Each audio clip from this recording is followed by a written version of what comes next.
اچھا آپ سب کے پاس موبائل فون ہے جی؟ ایسے دکھائیں گے. میں ذرا ایکٹیو رکھنے والا بندہ ٹپیکل لیکچر نہیں دے سکتا کہ مشکل سا لیکچر دے گا ہے نا جی.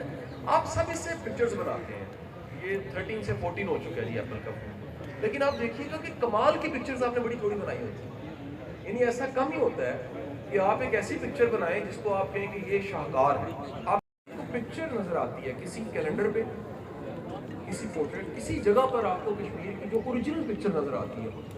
تو جس شخص نے آج سے 30-40 سال پہلے جب یعنی وہاں جانا مشکل تھا تو ٹریولنگ تھوڑی سی آسان ہو گئی، لیکن 40 سال پہلے جب وہاں جانا مشکل تھا تو کشمیر کی وادیوں کو پکچر دیکھیے. 12 مارچ 1923 کو غلام احمد محجور کے نام لکھتے ہیں، خط لکھتے ہیں اور کہہ رہے ہیں میرا عقیدہ ہے، ورڈ ذرا سنیے، میرا عقیدہ ہے کشمیر کی قسمت ان قریب پلٹا کھانے والی ہے. ان سے آپ کو اندازہ ہوگا کہ اقبال کی کیا کیفیات تھیں کشمیر کے ساتھ. اقبال ایک خط میں لکھ رہے ہیں. آپ اس خط کا صرف ایک جملہ یہاں مینشن کر رہا ہوں، اس جملے کی سنجیدگی کا ذرا اندازہ لگائیے. وہ 11 مئی 1909 میں منشی محمد دین فوق کو خط میں لکھتے ہیں کہ اپنے اپنے شہر میں کشمیر کی مجالس میں ضرور جایا کرو. ذرا سوچئے، اقبال کہہ رہے کسی کو کہ تم نے جو یعنی کنڈیشن کرے تم جایا کرو. کہاں جایا کرو؟ جو اپنے اپنے شہر میں. اس سے ڈاکٹر صاحب ایک اور بھی بات ہمیں پتہ لگتی ہے کہ اس زمانے میں سٹی لیول پہ کہیں نہ کہیں کشمیر کی مجالس موجود تھیں. آج کا ستم یہ ہے گورنمنٹ کالج میں تو الحمدللہ یہ مجلس موجود ہے، لیکن آپ اگر ڈھونڈیے 225 یونیورسٹیوں میں تو میں ہمیشہ تعلیم کے نظام کا کریٹیک ہوں. تو مجھے دکھ ہوتا ہے کہ جس آپ کشمیر کو حاصل کرنا چاہتے ہیں اس کی باقی مجالس کہاں بنی ہوئی ہیں. کہ آپ کشمیر کی مجالس میں جایا کرو. 12 اکتوبر 1933 کو شیخ عبداللہ سے فیمس نیم، آپ اگر تحریک کشمیر کو جانتے ہیں تو شیخ عبداللہ کے نام سے بات کرتے ہیں. ان کو یہ کہہ رہے ہیں، خط لکھ رہے ہیں اور بتا رہے ہیں کہ باہمی اختلاف ختم کر دینے چاہیے، مختلف جماعتوں کی بجائے ایک پلیٹ فارم بننا چاہیے. اور 7 جون 1933 کو پھر دوبارہ انہیں کہہ رہے ہیں کہ اپنے درمیان اتحاد پیدا کیجیے تاکہ ہم کسی مقصد کو پہنچ سکیں. یعنی جس کشمیر کی تحریک کا تذکرہ آج آپ دیکھ رہے ہیں، ہمارے پیدا ہونے سے 20 سال پہلے، تقریباً 100 سال پہلے، 90 سال پہلے، اقبال میں سمجھتا ہوں کہ اس تحریک کے ابتدا کے لوگوں میں سے شمار ہوتا ہے. ان جملوں سے اندازہ ہوتا ہے. آگے چلتے ہیں تو یہ بھی آپ کو بتا دوں، بڑے میں جیسے پھر دوہرا دیتا ہوں، اقبال صرف قلمی جہاد پہ قائل نہیں ہے. قلمی جہاد کے ساتھ ساتھ جی لیکچر دینا کون سا مشکل ہے، جی بات کرنا کون سا مشکل ہے. میرا ماننا یہ ہے کہ جس بھی کام میں وقت صرف ہوتا ہے وہ مشکل بات ہے. کوئی بھی گھر سے اٹھ کے اگر کسی کام کے لیے آیا ہے تو اس نے وقت نکالا نا. میں ایک بڑا حقیق سا عام سا انسان ہوں، لیکن ذرا تصور میں سوچ لیجیے کہ لون کی ڈیڈلائن کو مد نظر رکھتے اگر میں 3 بجے چلوں گورنمنٹ کالج پہنچوں اور یہاں سے 6 بجے میں نے واپس جانا ہو تو میں نے اپنے دن کے اس دن کے جو دن دوبارہ نہیں آ سکتے اور اس کے 3-4 گھنٹے جو دوبارہ زندگی میں کبھی نہیں آ سکتے وہ میں نے گورنمنٹ کالج کے نام کیے کہ اس کی وجہ یہ ہے کہ مجھے حکم ہے ڈاکٹر اصغر زیدی صاحب کا کہ قاسم علی خان صاحب آپ آ جائیے. اب یہ جو اصغر زیدی صاحب کی محبت میں، اقبال کی محبت میں، کشمیر کی محبت میں تقریر کر رہا ہوں، چھوٹے سے کام کو بھی چھوٹا نہیں سمجھنا چاہیے. یہ ماننا چاہیے کہ وقت دینا. اب ہم کہیں مثال لیجئے، اقبال نے کیا کیا؟ شاعری تو کی، سر شاعری نہیں کی، جگایا، بیدار کیا. یہ جو اویکننگ ہے، بیداری ہے، ادھر ہی یار ذرا سوچیے نا، اقبال یہیں پر چلتا پھرتا چل رہا ہوگا نا کبھی، تخیل میں تو ابھی یہیں پر ہوگا نا. ہم سب کو دیکھ کے اگر اقبال کی روح یہاں ہو تو مسکرا رہی ہو.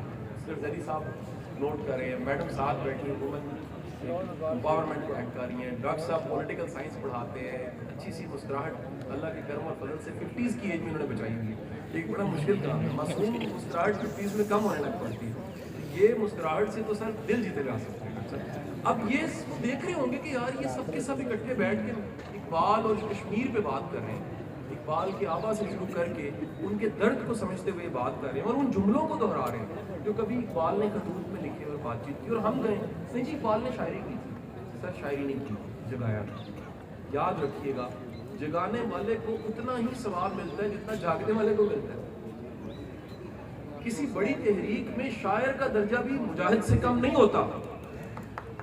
ہم یہ انڈر 800 کتابوں میں 18,000 کتابیں لکھی ہیں. آپ کی کتابیں ٹرانسلیٹ ہوں, آپ کی کتابیں حوالے کے طور پر استعمال ہوں, آپ کی کتابیں جو ہیں جسٹس جاوید اقبال کے بقول ان کی کسی غالباً ان کے کسی استاد نے جملہ کہا, غلطی کی میں معافی مانگوں گا, مفہوم بتا دیتا ہوں. ان کے استاد نے کہا کہ جس دن مشرق نے یعنی ہم نے اقبال سمجھ لیا مغرب کی شامت آ جائے. ہم انٹلیکچولی اتنا گرو کرتے ہیں. ہمارا پرابلم یہ ہے, ہمارا ڈاکٹر صاحب پرابلم یہ ہے کہ ہم تو خود ہی پوچھے نا کیا ہوتی ہے, تو دکھ کے ساتھ آپ کو بتا رہا ہوں کہ پڑھے لکھوں کو نہیں پتا. آپ کبھی آزما کے دیکھیے گا, پڑھے لکھوں سے پوچھے خود ہی کیا ہوتی ہے. جتنے ڈاکٹر صاحب فنی جواب مجھے اس کے ملے ہیں, خود ہی کو کر بلا کے خدا ہر تقدیر سے پہلے خدا بندے سے فیمس ہے, تو مجھے جواب ملتے ہیں کہ اپنے کام خود ہی کرنے چاہیے. مجھے جواب ملتے ہیں خود ہی کو, مطلب خود ہی کو, وہ خود ہی کو سمجھ رہے ہیں خود ہی کیا ہوتی ہے. کہ اقبال کشمیر سے ہیں اور کشمیر سے آئے ہیں, بڑے کم لوگوں کو یہ پتا ہوگا. میں ڈاکٹر صاحب اس لیے حوالے دے دیتا ہوں, گورنمنٹ کالج سے مجھے بڑا ڈر ہے. بعض اوقات میری تقریر کو ریکارڈ کر کے لوگ مانی مطلب بدل دیتے, میں ہمیشہ کہتا ہوں میں ڈرتا ہوں کہ میں حوالے کے بغیر بات نہ کروں. میں حوالہ کوٹ کرنا چاہوں گا. زندہ رو میں صفحہ نمبر 501 پہ مینشن ہے اقبال خود بھی کشمیر جانا چاہتے تھے لیکن ان کی کشمیر کے داخلے پہ پابندی تھی. یہ بڑے کم لوگوں کو پتا ہوگا. اب سوچئے کہ کشمیر سے آئے ہیں, کشمیر دیکھا ہوا ہے اور کشمیر جانا چاہتے ہیں, اور ان کی کیفیت اور حالت یہ ہے کہ میں جنت سے آیا ہوں اور میں نے واپس جنت تک جانا ہے. یعنی سارے سینیریو کو سمجھے بغیر آپ اس کیفیت کو نہیں سمجھ سکتے جو اقبال پہ بیت رہی تھی. اور ان کے اقبال میں جو اقبال کے جو اشعار میں جو آپ کو درد ملتا ہے کشمیر کے لیے, وہ اس کو نہیں سمجھ سکتے. پھر جب تک آپ سمجھے نا کہ آباء و اجداد کشمیر سے ہیں, یہاں آگے کشمیر دیکھا ہوا ہے, اس کو جنت نظیر نے بھی کشمیر دیکھا ہوگا. آپ یقین کیجیے ہماری روح کی خوراک کا ایک حصہ تنہائی میں, ویرانے میں اور جنگل میں ہوتا ہے. یہ آپ کو کہیں سے نہیں مل سکتا. جیسے آپ نے لاہور میں اچھا فالودہ کھانا ہے, پرانی نارکلی چلے جائیے, وہیں سے اچھا ملے گا. آپ کو اچھی مچھلی کھانی ہے تو آپ کہیں گے نہیں لاہور نہیں, ہمیں قصور ہی جانا پڑے گا. میں آپ کے ساتھ ساتھ جانا ہوں.